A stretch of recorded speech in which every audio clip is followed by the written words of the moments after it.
রাতে খাওয়া দাওয়া করতে বসে গিয়েছি, কিন্তু বাড়িতে নয়, মা ভাইয়ের বাড়িতে। আর রাতের মেনুতে কি আছে এই দেখো, আলু সেদ্ধ সুন্দর করে পেঁয়াজ, শুকনো লঙ্কা, তেল, নুন দিয়ে একটা আলু সেদ্ধ মাখা, যেটা আমি বলেছিলাম, ডিমের অমলেট। তুই তো ঘি আলু ভাতে বলেছিস, মাকে এত কিছু করতেই বারণ করেছিস। আমি মাকে বলেছিলাম যে কিচ্ছু না, শুধু আলু ভাতে দাও আর ঘি দিয়ে খাবো, মানে কিন্তু মা শোনেনি। মা বলেছে না, ডিমের অমলেট করবো। কালকে মানে সকালে, হ্যাঁ, সকালবেলা টমেটোর ডাল করেছিল, সেটা আমার জন্য রেখেছে।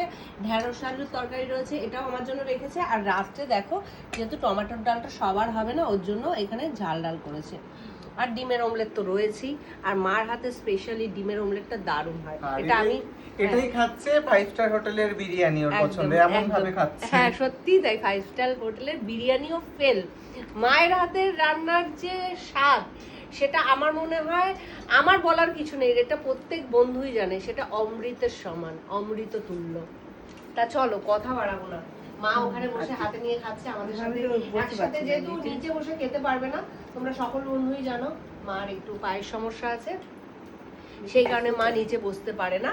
তাই আমরা সবাই একসাথে নিচে বসে খাচ্ছি। শুধু মিস করছি আমার ছেলেটাকে অনেকবার বললাম, কিন্তু শুনলো না।